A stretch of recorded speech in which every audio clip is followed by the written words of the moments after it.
እምነት የሚቀይሩ ሰዎች ማለት ነው ከሆነ ቦታ ወደ ሆነ ቤት ሲሄዱ በጣም ነው የነበሩበትን ቤት የሚሳደቡትና ይሄ ማለት እናቱን እንደመሳደብ በሉት። አንደኛ እግዚአብሔርን ያገኘ ሰው ተሳዳቢ አይደለም፣ ቃሉን የሚኖር ሰው ነው ብዬ ነው የማስበው። ስለዚህ እግዚአብሔር ሳይሆን እናንተ ሰይጣን ነው ያገኛችሁና መሃል መንገድ ላይ ደግሞ ሰይጣን ነው ያጣመማችሁ። ሰው እንዴት እግዚአብሔርን አግኝቻለሁ፣ ከትላንትና የተሻለ ህይወት አግኝቻለሁ፣ እግዚአብሔር ቀርቦኛል፣ መንፈስ ቅዱስ ቀርቦኛል እያለ ትላንትና የነበረበትን የሚሳደብ ከሆነ እግዚአብሔር ደግሞ ትላንትና የነበራችሁበትን እየሰደባችሁ እየረገማችሁ ሂዱ አይልም። ከአፋችሁ መጥፎ ነገር ይውጣ አይልም። እግዚአብሔር እየሰደቡት እንኳን እየመቱት እንኳን የሚያረጉትን አያውቁትምና ይቅር በላቸው ነው ያለው። ተሳስተኑ እንኳን ቢሆን እናንተ ልክ ሆናችሁ እንኳን ቢሆን እግዚአብሔር ልቦናና ማስተዋል ስጣችሁ፣ እግዚአብሔር ወደ ቤት አቅርብ ነው እንጂ የሚባለው ወጣችሁ እናንተ እንትን የምትሉት እንዲህ ነው ማለት እውነት ለመናገር ይሄ እግዚአብሔርን ማግኘት አይደለም፣ ከእግዚአብሔር መስመር ማውጣት ነው የሚባለው። ትላንትናሽን አስታውሺ እንጂ አው ግጥም አድርጌ ትላንትናዬን አስታውሳለሁ፣ የዋጉኝን ሰዎችን አስታውሳለሁ፣ ውሃ ያልሰጡኝን ሰዎች ከኋላ ያሙኝም ሰዎችን አስታውሳለሁ።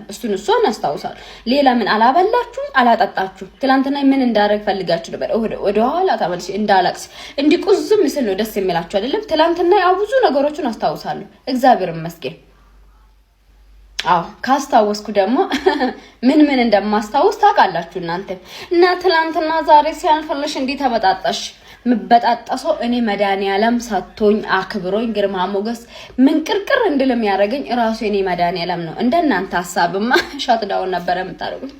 ትላንትናሽን አስታውሺ፣ የተነሳሽበትን መነሻሽን ምን ነው መነሻ እንደሰጣችሁኝ የሆነ ድልድይ እንደ 5 ብር እንደሰጠኝ ሰው አትበጣጣሱብኝ። ጸጉሬ ራሱ ላይ የሚበጣጣሰው ይበቃል። እየመጣችሁ ምን ልጥበስላ ለአንድ ኮታታም ብለሽ ያ ሁሉ ወንዶች ሲጠይቁሽ እኔ አልፈልግም። ከሱ ውጭ ያሉት እንዳለ ሲጀመር የድንጋይ ሐውልት ጥርብ ድንጋይ ነው የሚመስሉኝ፣ ጦጣ ዝንጀሮ ነው የሚመስሉኝ። ከሱ ውጭ እያልሽ ቆይተሽ አሁን ብቻሽን ተገትረሽ ሲንግል ሆነሻል። ለምን አታይም? በተማያዙ ቀውለን እውነቴን ነው። እኔ አየር ሲመጣል እኔ እንዲህ ብዬ አትበሉ። ቶሎ አየር ካለ በቃ የሚሆናችሁ መረጥ አርጋችሁ ወፍ እኮ እዛም እዚህም ብላ ነው መጨረሻ ላይ አንዱ ዛፍ ላይ ቤቷን የምትሰራው። ስለዚህ ሁሉንም የት አርጋችሁ በደንብ ላሳርጉኝ። ከሰዎች ያለው እያልሽ ተገተርሽ እና አሁን ሂደሽ ይቅርታ ጠይቂ። የመጀመሪያዎቹን እና መጀመሪያ የጠየቃችኋቸውም በቃ ይቅርታ እየጠየቀኝ ነው። ዞሮ ታማርጥኑን ቶሎ አሁን እቶቼ በቃ ተገትረው ቀሩ። ወይ ዘመናችሁን አታውቁበት፣ ዋናን ወራችሁን አታውቁበት። በቃ ምድረ ኮታታሙላ አሁን እናንተ ስንቶቹን አግብቼ ዘልቃለሁ። አረ ያረገበ ቢቀርስ ሰው ጋር ጋር እየተጣላምት እንደ ጀብድ የሚያወራ ነገር ይገርመኛል። እኔ እግዚአብሔርን በገንዘብ የሚያንሰን በእውቀት የሚያንሰን በእድሜ የሚያንሰን ሰው ጋር እየተጣላ ነው እንደ ትልቅ ነገር። ይሄ እኮ መውደቅ ነው መድኃኒዓለም። ብዙ ሰው ማለት ከአቅሙ በታች ካለ ሰው ጋር ነው የሚጣላ። በነገራችን ከአቅሙ በላይ ከሆነ ሰው ጋር አይደለም። እኔ ወደ ታች ነው የሚዶቅሰው ደሃን እና ደሃን ወደ ታች እየዶቀሰ ደግሞ ጧት ነጠላውን ልብስ ያደርግና እግዚአብሔር ሆይ ቅርብ ነው። አይሰማም። በነገራችን ጸሎታችን አይሰማም። ለምንድን ነው ጓዳችን እንዳለ ቀዳዳ በቀዳዳ ሆነ? እኛ ምን ሰራው ተንኮል ነው በነገራችን ውስጣችን ያለ ተንኮል።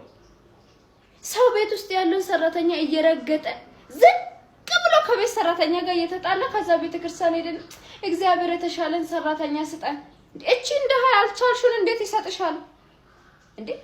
በገንዘብ የተሻልሽ ሰው ስለሆንሽ መሰለኝ ሰራተኛ ይቀጠርሽው። በገንዘብ የተሻላችሁ ሰው ስለሆናችሁ መሰለኝ ቤቱስ አጋዥ ያመጣችሁት። ማታብ ካንገታችሁ ላይ አውልቃችሁ ማለት ነው። እንደምንነሽ አንገትሽ ባዶ ሆነ ስትባሉ ወይ ሻወር ገብቼ እኮ ራሳውት የምትሉ ሰዎች ይሄ ያንጠለጠላችሁት ብረቱንስ ለምንድን ነው ያረሳችሁት? ማለት ብረቱ ስታስታውሱ እንዴት ማታብ አረሳችሁት?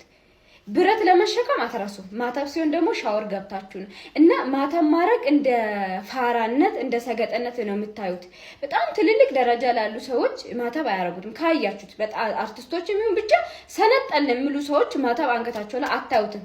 ምንም እምነት ይሁኑ ምን እምነት እንዳያዙ ራሱ አታውቁትም። ከዛ እነሱን ያው ትንሽ ከስር የመጡትም ትንሽ ሲቆዩ ማታብ እያወለቁ ሄደ። ከዛ ወይኔ ምን ሆነሽ ነው ማታብ ያላረክሽ ተብሎ ደግሞ ኮመንት ሲጽፍ ሻወር ገብተሽ ረስተሽ አይደለም መስቀል ማሰር እንደ ፋራ ስለምታይ ነው።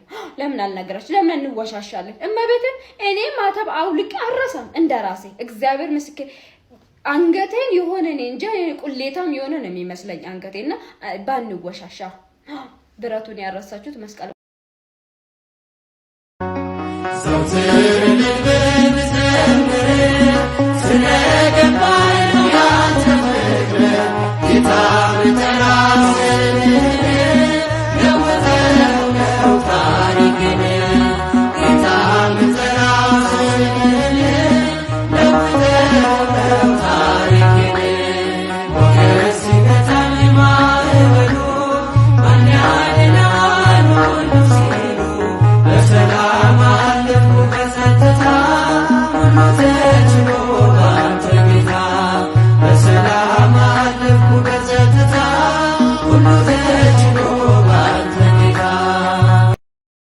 ሀምሳ ሺህ ልሸልም ነው። 50 ሺህ የምሸልመው ደግሞ ራሴ ነኝ የምሸልመው ካሽ አውጥቼ ለዛው እንዲያው ለበለኩት ሜመሮች ከኔ ቪዲዮ በጣም የሚያስቀው ወይ ደግሞ በጣም የሚያስተምረው ወይ ደግሞ በጣም የሚያሳዝነው ከሶስቱ አንዱን አውጥቶ በጣም ቫይራል የወጣለት አንደኛ የታየለትን ሰው 50 ሺህ ሸልማለሁ። ሁለተኛ ደግሞ ከአንደኛ ዝቅ ያለውን ደግሞ 20 ሺህ ሸልማለሁ።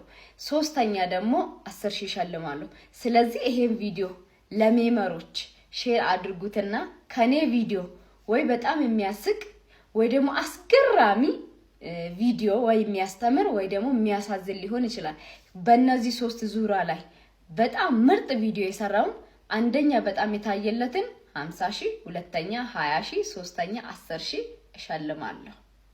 አብረን እናያለን ማን እንደሚያሸንፍ።